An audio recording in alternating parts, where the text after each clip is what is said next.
Blog Talk Radio.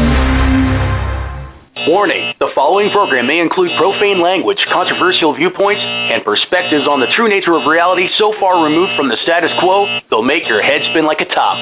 Young children, corporate executives, and religious fundamentalists should turn away now.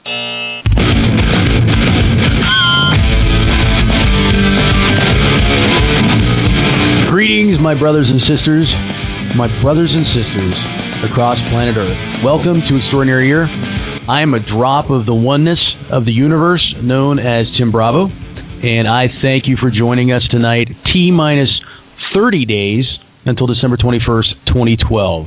Officially a month and a day away from the moment we've all been waiting for, but actually it's less than that. It's really just 30 days, so it's not even really a month. Just got a caller in. Is this Dr. Lisa? It is. Hello. Hey, Lisa Galarno, welcome to the show. Now, before I launch into things, I'm glad you called tonight because, like I was telling you earlier tonight, I think it's time that we have a little bit more gender balance on the show. So, for starters, thanks for offering something other than an angry male viewpoint. Thanks for being a woman. Maybe you'll have an angry female viewpoint. I don't know. Let me ask you. I've seen you referred to as Dr. Galarno. Is this accurate? It is. So I'm actually a sociocultural anthropologist. I'm sorry. Could you repeat that? I'm an anthropologist. Oh, awesome.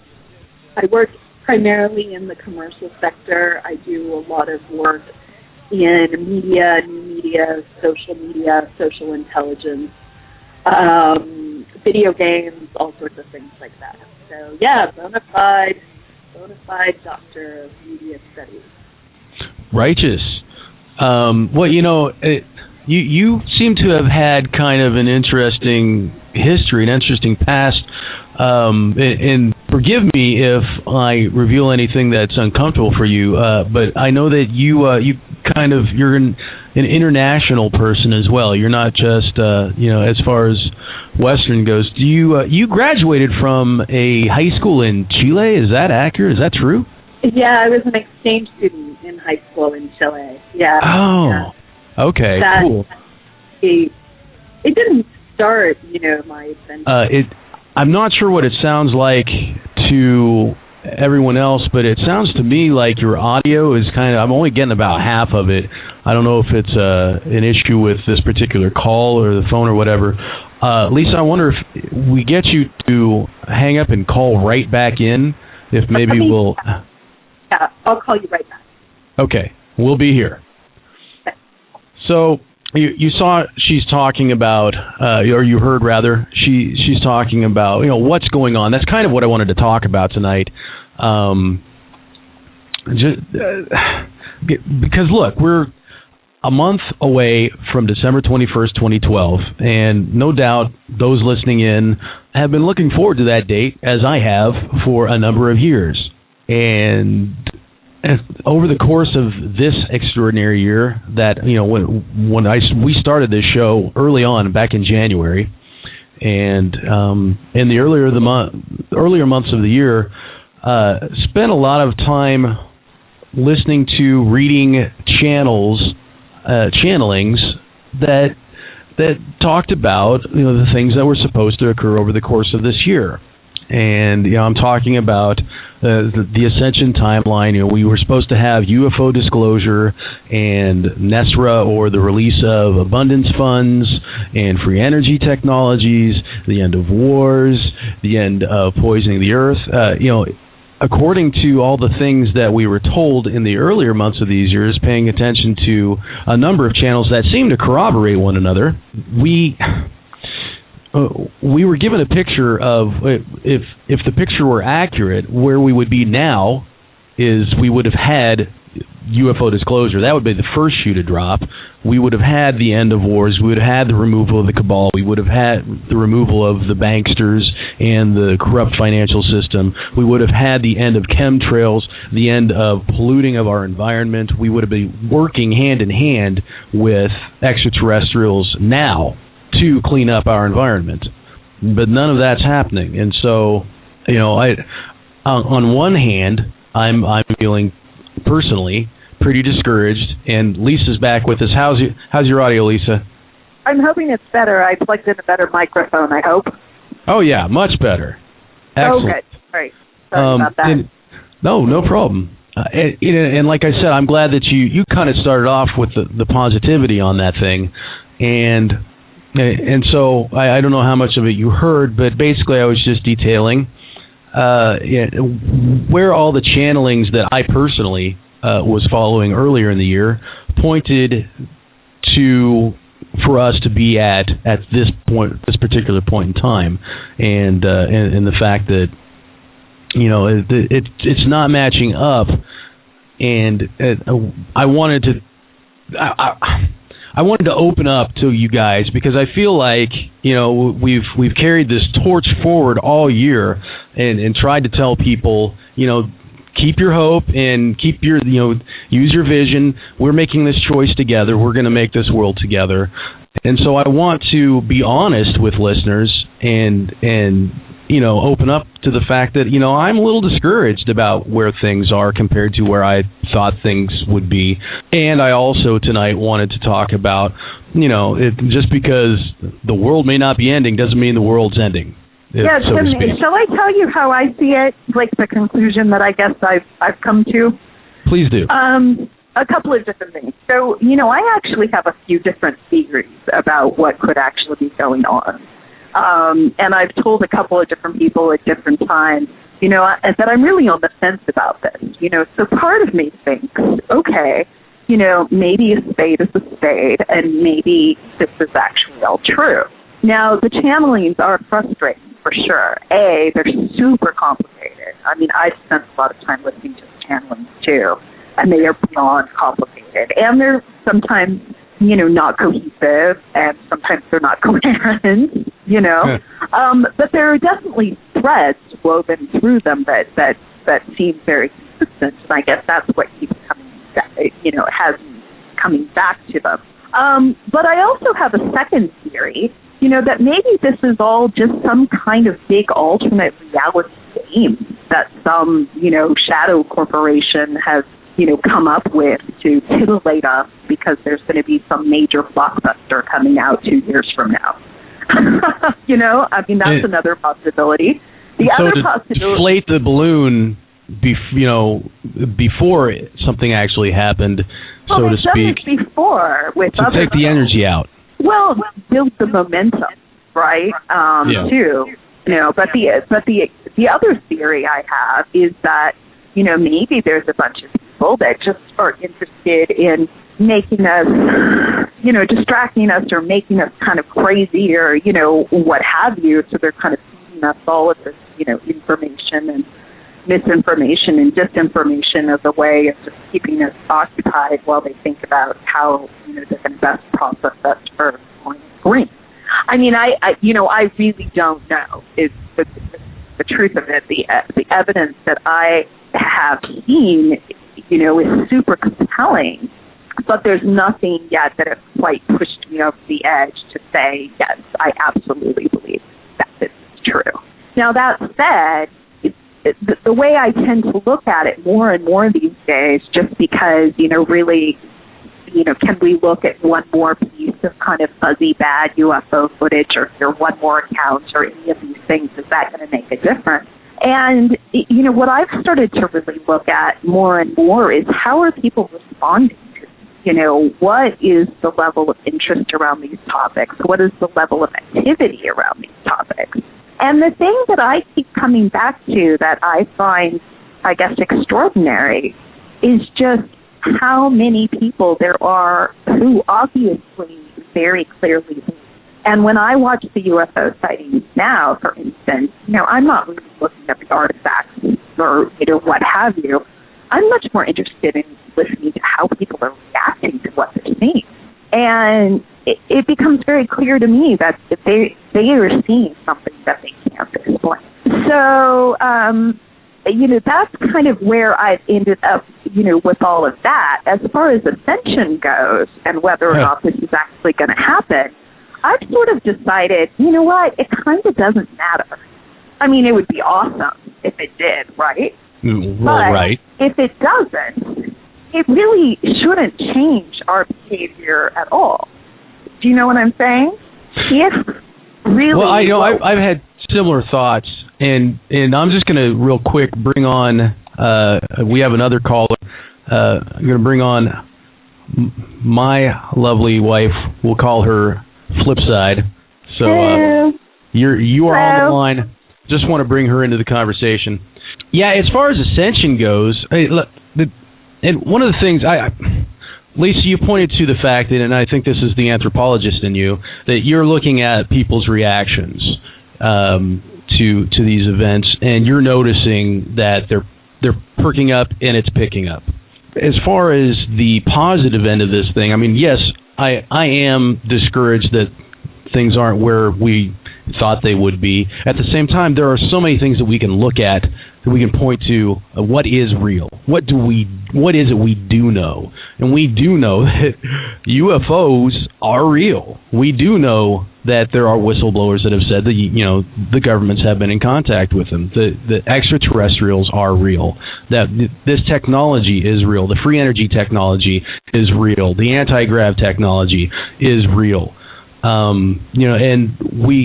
I would posit that we can point to Ascension as a real phenomenon of spirituality, and I guess I still use channeling to back that up, but I'm using channeling in the way of Edgar Cayce, in the way of, and I challenge you to tear Edgar Cayce down. If there's ever a case of channeling that is basically irrefutable just based on his years and years of medical channelings alone.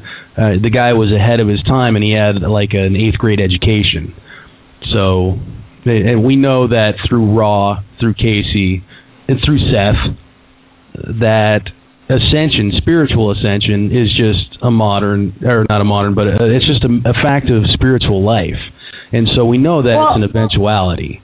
Well, but wouldn't it be synonymous then with enlightenment? Because I was listening with, I'm sorry, what's the other caller's name? That's Lisa. Lisa, sorry. I was listening while Lisa was talking, and there were a couple of things I felt like, I really agreed with. And one of them was, is it possible that, all of this stuff is kind of a mind game to control and distract?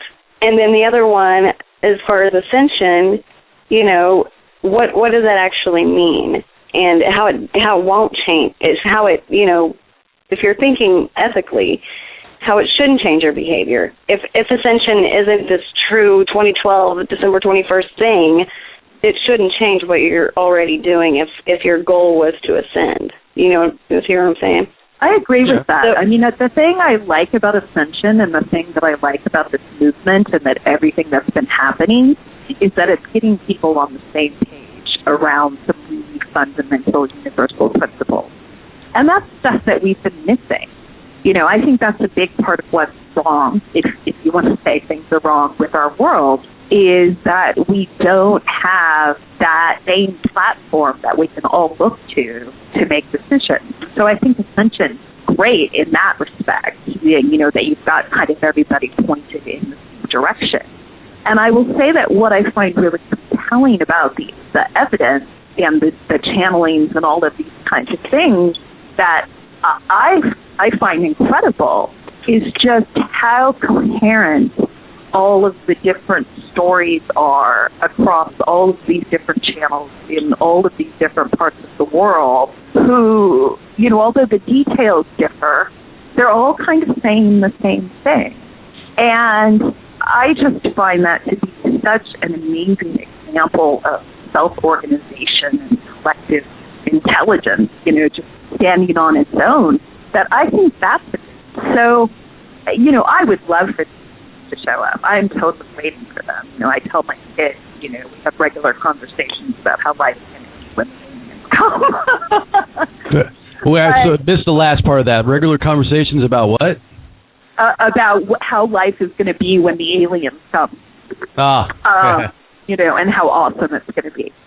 But, on the other hand, I'm also kind of okay with it not happening, because I feel like where we've gotten to in terms of the evolution of our collective consciousness has gotten to a really positive place, and that, maybe a lot of this has been a catalyst for that. And at the same time, I have to bring us back to the current reality of, Gazans getting bombarded by Israel as we speak tonight. And, I don't know what the death count is up to, but, we're talking women and children, civilians, just being blown apart, or worse, dying slowly, but dying. And the numbers of injured, just because, there was a member of a Washington group that supports Israel who said the last time this happened, where Israel went into Gaza, and they something like 1,300, I think, were killed, and this was 4 years ago, the first time Barack was elected. It said that every once in a while you need to go in and mow the lawn, referring to the Palestinians as blades of grass, so to speak. That every once in a while you need to go mow it down to keep it under control. And of course nobody thought that was a bad thing for him to say, and there were chuckles around the room reportedly. Here we are presently, still engaged in inequality, and I mean, Gaza has been under siege for probably going on 2 years now. Nothing can get in or out. There's unemployment. They've got the poverty is devastating, and then they're just bombing on top of it. Oh, I know, and this has been going on for decades. Well, since what, 47? Yeah, essentially. This is what really bothers me about the whole scenario. If you look at the big picture, like just thinking about the big picture.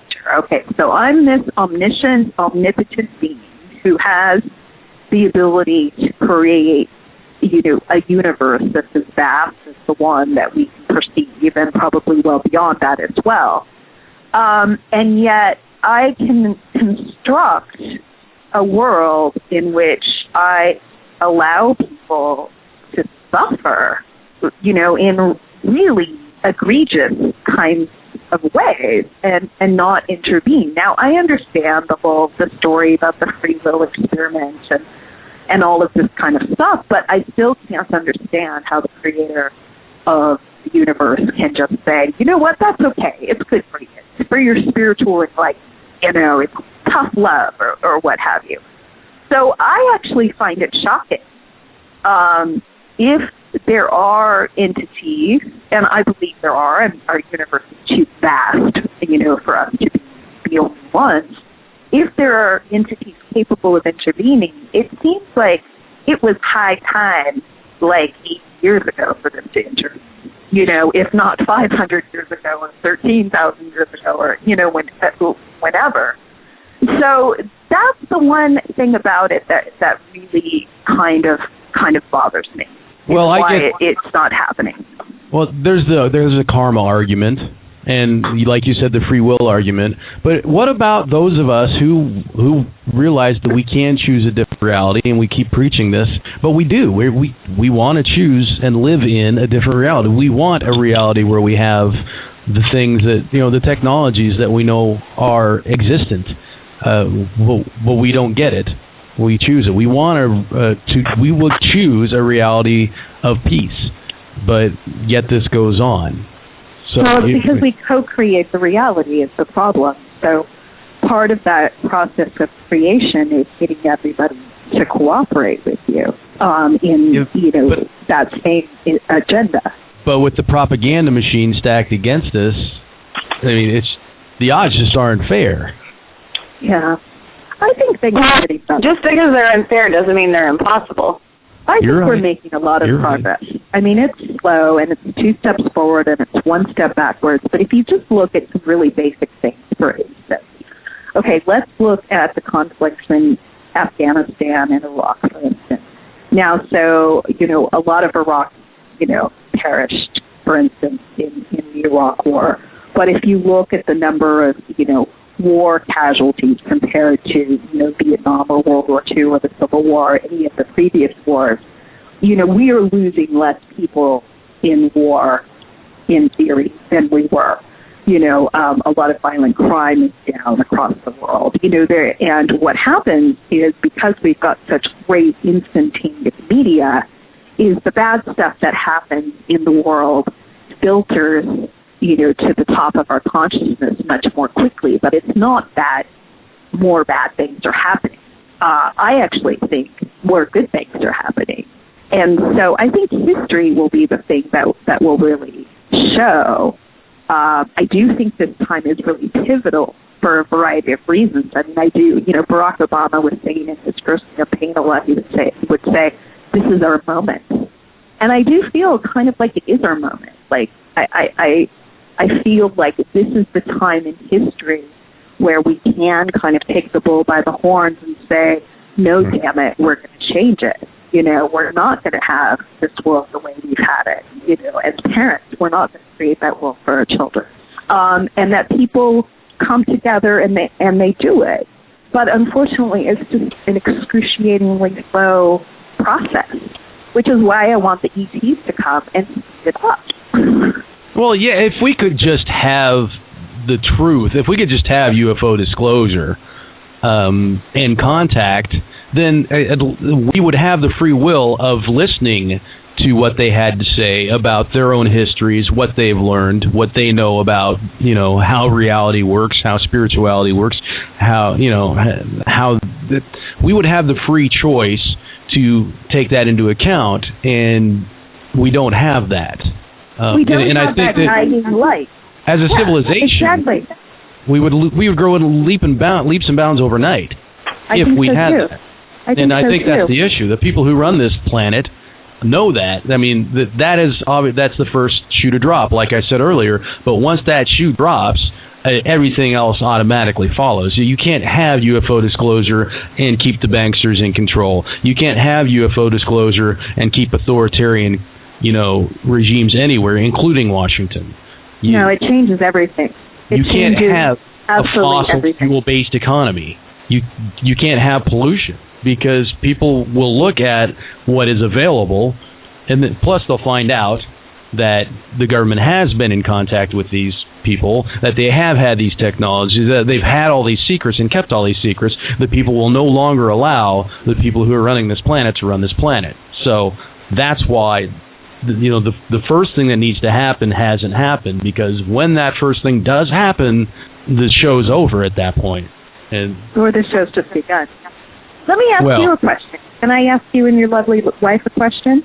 Absolutely. So what is your plan? I'm not saying this is going to happen, but let's say December 21st rolls around, 22nd, 23rd roll around, nothing. Mm-hmm. How does that change your trajectory? How does that change your work? I think I've already been pondering that, to tell you the truth, Lisa, because it's really starting to become apparent. Here we are a month out, and that's kind of what this show is about, is me talking out loud about my own mental processes. Like I said, there are things that we can point to that are good and that are moving forward, and so I think my plan personally is to choose to focus on those things. I think one of the most effective things that we have going on is the Thrive movement, that it covers every aspect of life and every aspect of this phenomenon, from UFO phenomena, crop circle, free energy, governance, health, science, etc. Ending secrecy, ending inequality, etc. And I think that it's amazing. It could be a really, really effective tool if more energy were put into it. And so I personally think that is where, at least right now, I see myself putting more energy behind Thrive and trying to do things locally and organize more locally with Thrive and grow it here and in tandem with the other groups that are growing across the planet, and see if maybe that can push us over the edge. I look forward to I look forward to the Disclosure movie, the Sirius project that should be coming out in the next couple months, and what happens with that. But I feel like it's the time in our history for first contact to happen. We know, if you look there are very, very few scientists in the world who would ever try to claim that we are the only life in, even the universe that we can perceive, not to mention all of the various other dimensions of the multiverse and all of this. I think the only question really is, well, are those other civilizations, well, presuming they are civilizations, which I presume they are they capable of communicating with us or reaching us? And, I don't think we know for sure yet, but I still think that's on our horizon. So I think that these are conversations, regardless of whether we have the mass landings or any of these things, or the things that have been prophesied, through the Ascension come true. I still think these are really practical matters we need to be thinking about. Who's in charge of first contact? How do we handle first contact? What's the government's role in that? What's the role of the government relative to people? How does it change our society? All those things. And I agree with you, but I would augment what you said in that instead of calling it first contact, I would call it open contact, because clearly we've had first contact and it's been withheld. And so, I think we need open contact. And that occurs between individual sovereign citizens. Each of us is a sovereign being. And I think governance is taken out of it. Governance has had their chance to play it. And I think their role in it is moot. I think we are sovereign beings, and that this open contact occurs between sovereign beings, between siblings of the stars, them and us, relatives. And so I would say that we just augment the conversation by calling it open contact instead of first that's a good contact. point. I mean, that's kind of the platform that Stephen Greer is on, with his protocols and kind of encouraging people to have their own contact experiences. So I definitely agree with that. Yeah. Do you get his update emails? He shows up in my stream quite a lot, and I watch little video clips and things. I know that the series documentary is supposed to be finished in December, and apparently he's got this small, that's 16 inches long that he's been doing all these DNA tests on. And I mean, that's the thing that could break it wide open. I mean, if I have these conversations all day long, actually, with the hard science people. Well, yeah, and if we can get them to watch that movie. Right. They will continually say, despite all the evidence that exists, that there's no evidence. And there's no good evidence.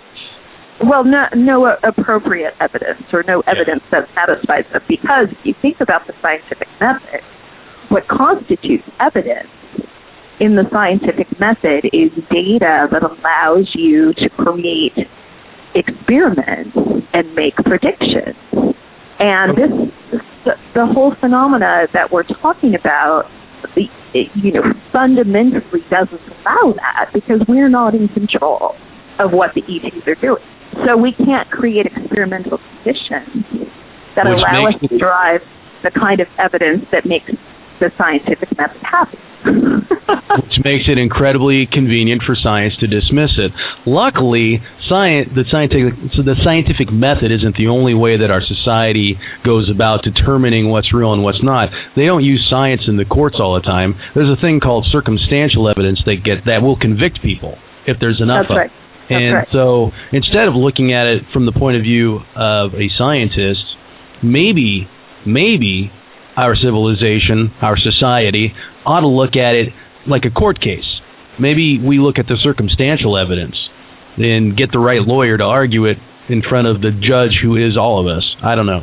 Yeah, well, that's what the social sciences would be more likely to do, is to look at the entirety of the body of evidence. And, you try and triangulate as much as possible by using multiple data sources, so you're not just relying on one piece of anecdotal evidence. You accumulate a lot of evidence over time, is how you achieve your commitment to your findings.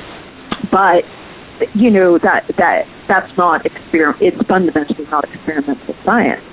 But I think the important point about all of this is that if we could achieve the kind of hard evidence that would satisfy the more scientifically minded people, the atheists, all of those kind of individuals who have just buried their head in the sand, frankly, because the whole problem is too gnarly.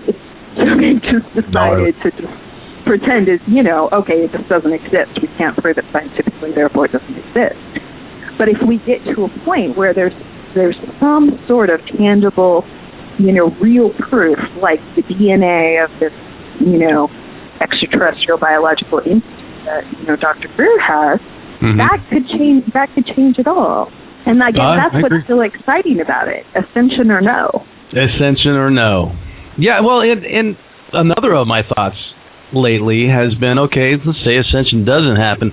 I'm still cool with living in a three-dimensional world so long as we've got the end of secrecy and if we could have a three-dimensional world with peace, with universal abundance for all, equality for all, nobody's wanting for food or water. If we just unleash the technologies that we already have, then we wouldn't, we don't need to worry about upkeep of parking lots and streets or traffic accidents, because we've got these vehicles that have their own magnetic fields, and even if they bump into each other, it doesn't really affect whatever's inside.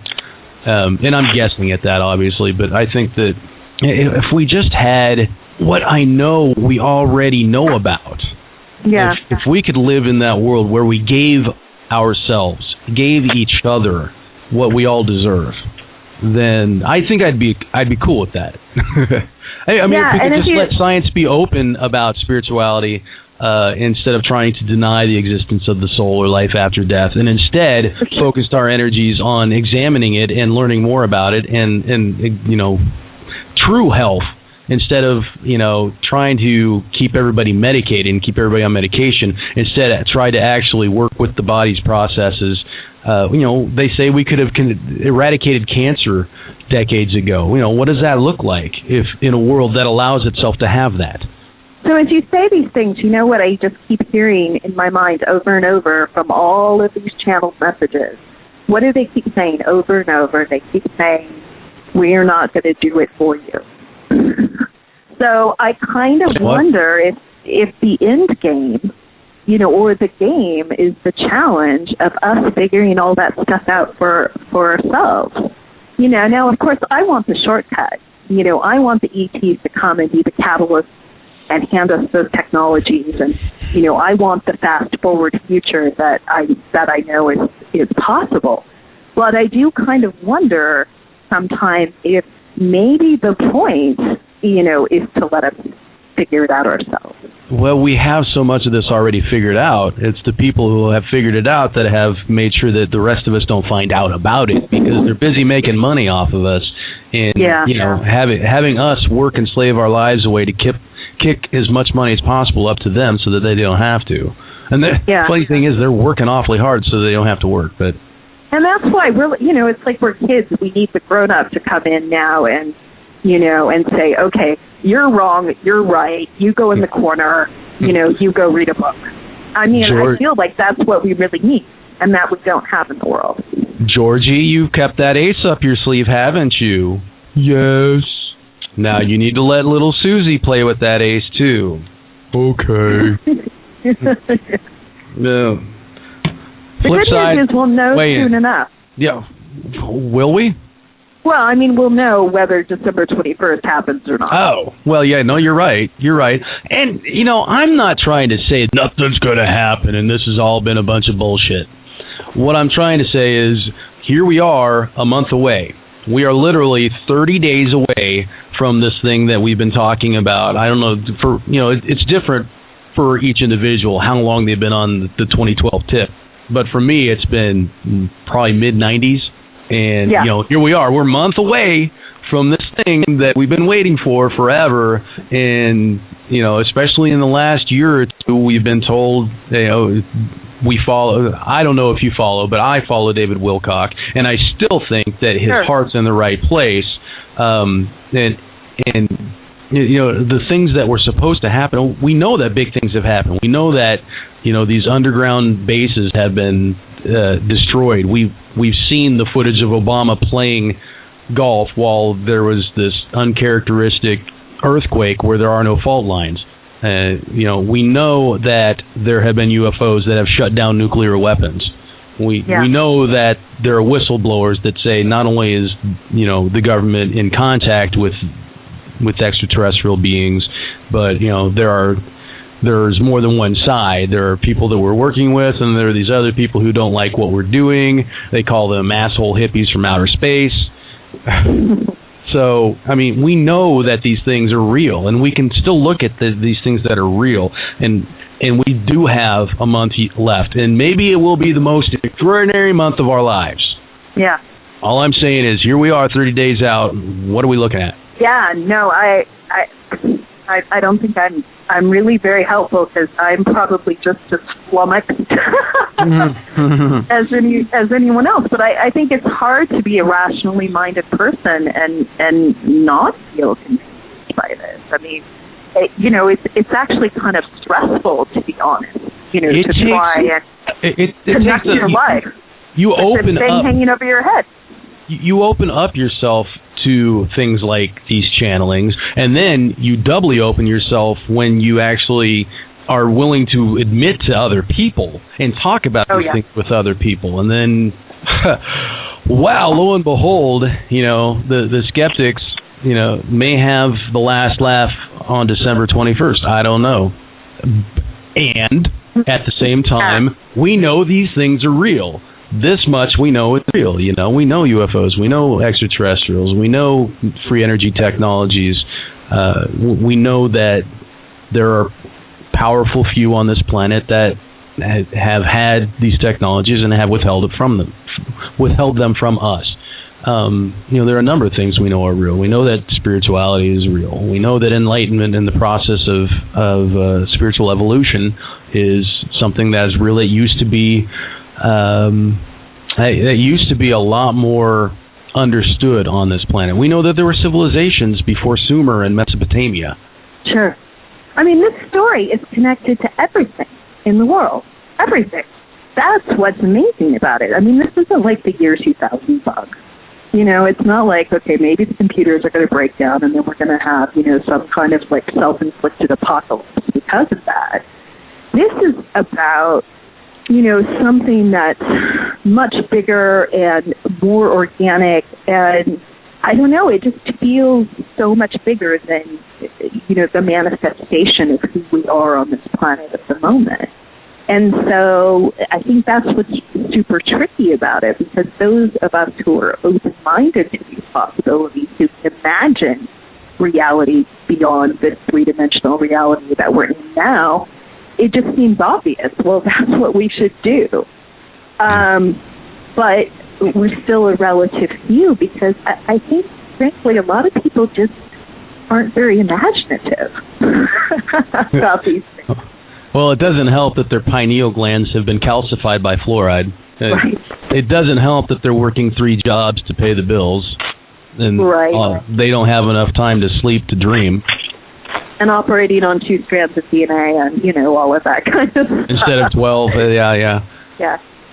So, I don't know. I do think we need something major. I think that we'll just kind of like piddle along, in this same sort of semi-frustrated state. We were talking a couple minutes ago about how, the 2012 phenomenon has been big since the mid-'90s, but even before that, I remember in the 70s, it was all over the TV, Uri Geller and the UFOs and Noah's Ark and Spock and In Search Of and everything. It's been hot for a long time, all of these things. Yeah, there's been an undercurrent in society for a long time. That's true. Yeah. But a lot of us don't get into it until we come of age, especially if we're sheltered.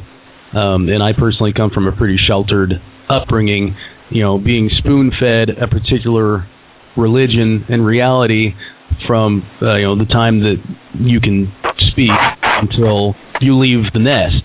And then you spread the wings. Then other things start to come into your reality, and you examine them, and then you have a crisis of faith. Or maybe that was just me. No, I think that's very natural. I'm going to try and summarize, because I really go back and forth on this a lot. And I think that, what you're hearing from me now is probably the slightly more rational, skeptical side of me. But I will tell you, I listen to channel messages like every day. Like before I go to bed, I spend like an hour, I catch up. There's usually like, 4, 5, or 6, each day.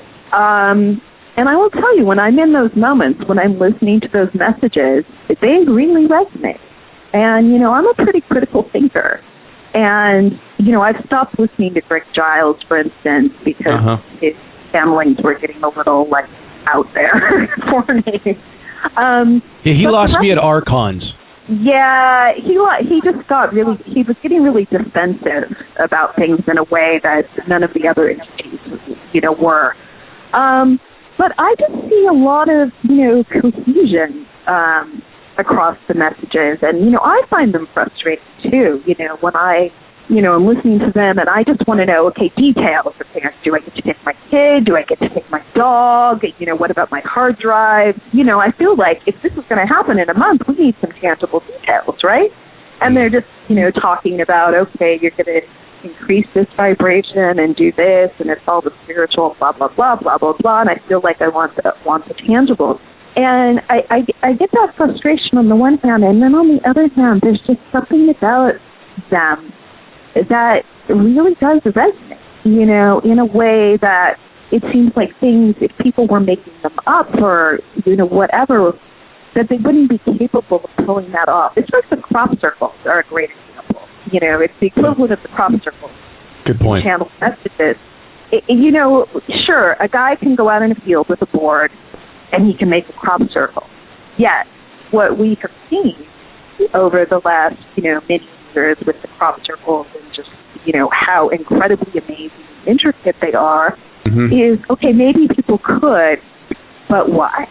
Why? Well, in some of them, it stretches the imagination to think that people could.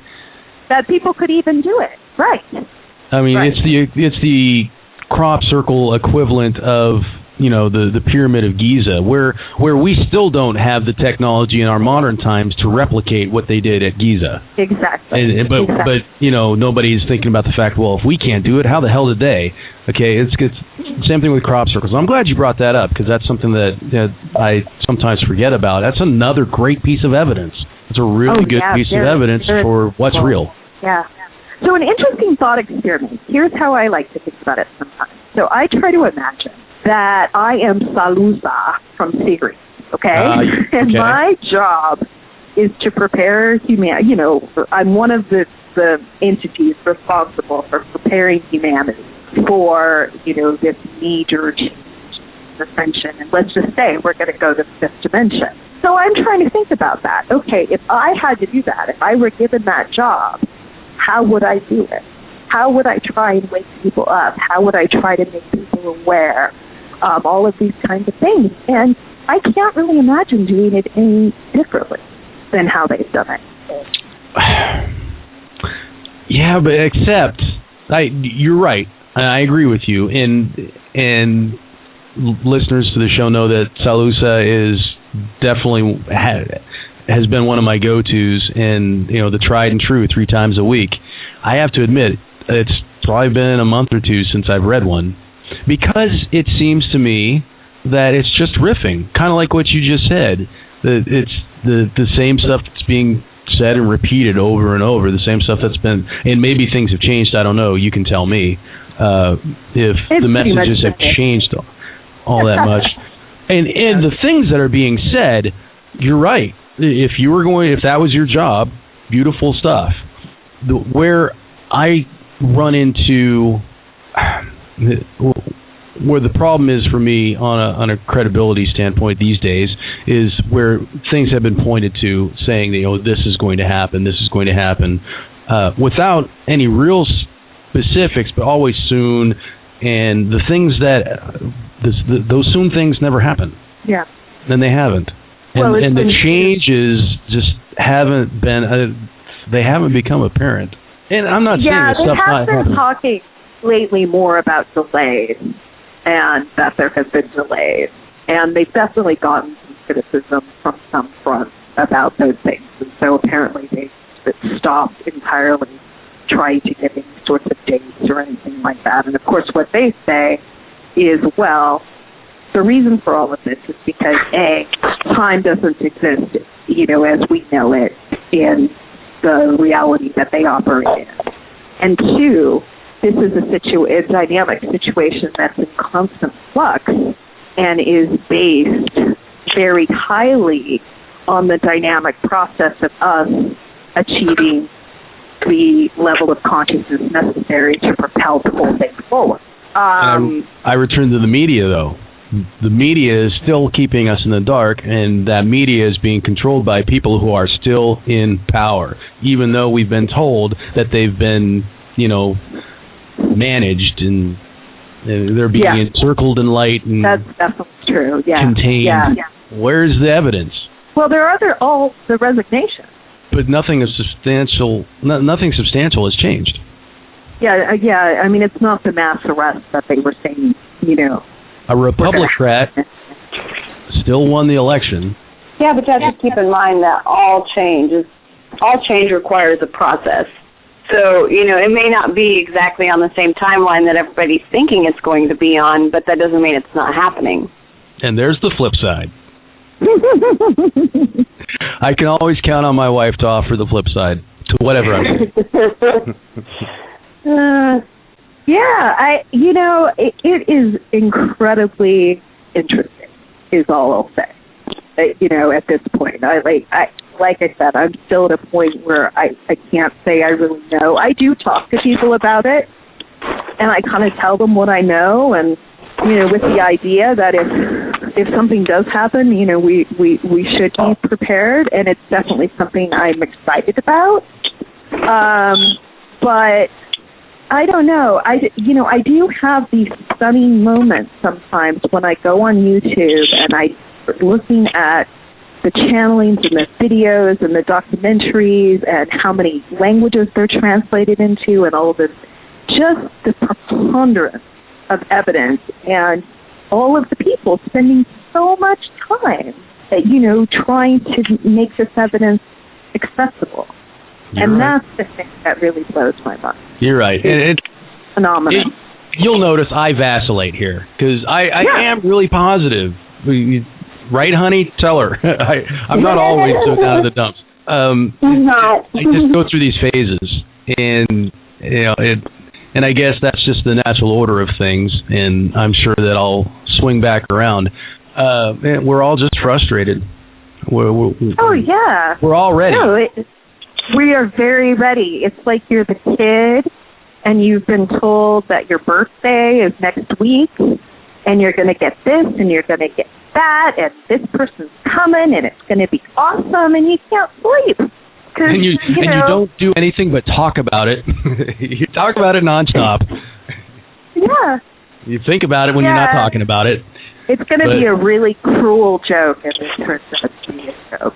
Well, that's all I've got to say. Yeah. Yeah.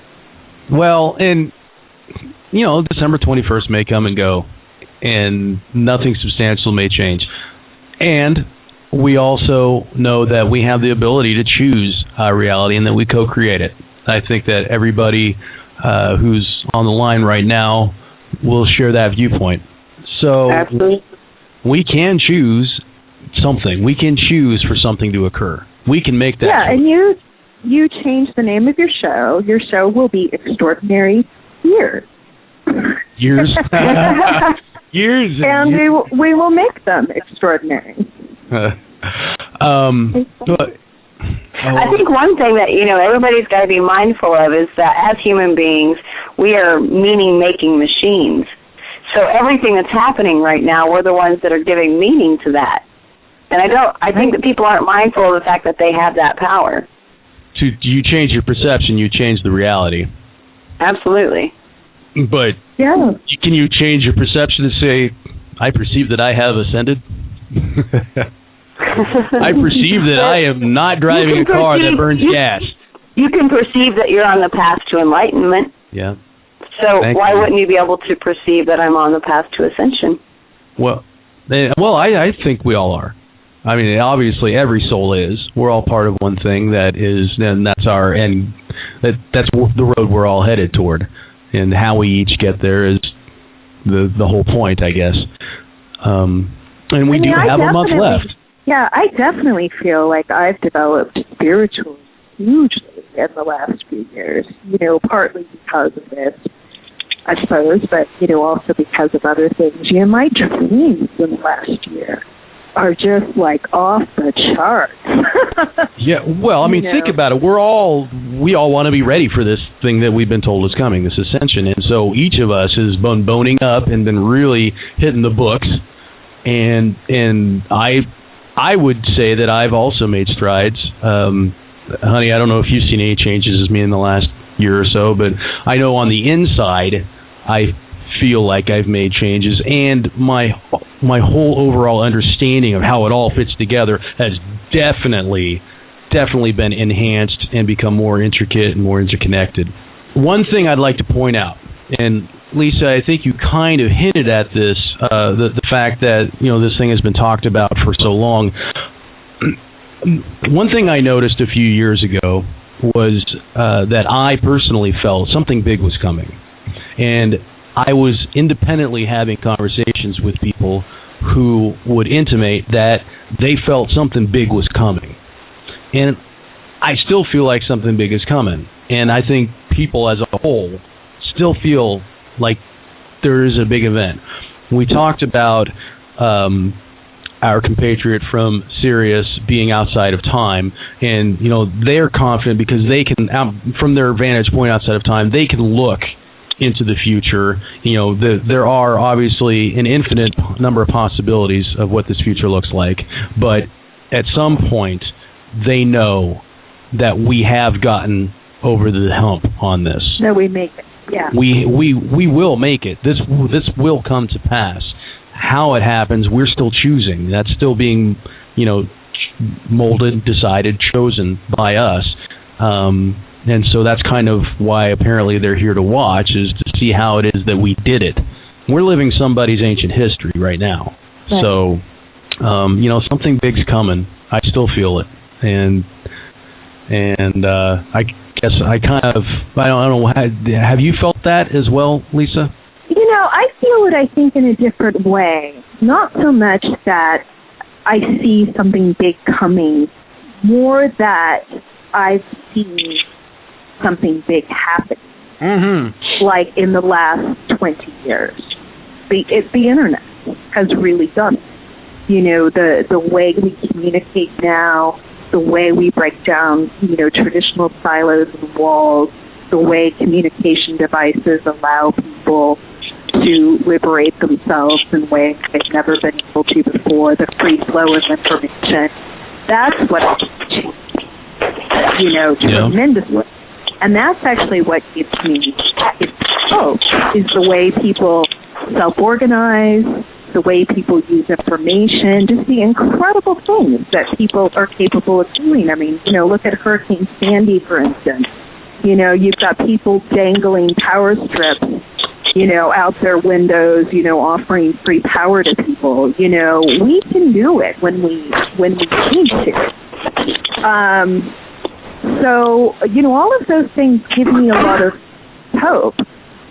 Again, I think the thing for me that's really missing in the world in general is just having, that wise mentor who, can look back at us, from 100,000 years in the future and say, here's how you push yourself forward. Here's how you get beyond this. Okay, let me, act as an arbiter for some disputes you're having, so you can move forward. I just feel, all of the channeling and all of those communications aside, we're just so alone, Yeah.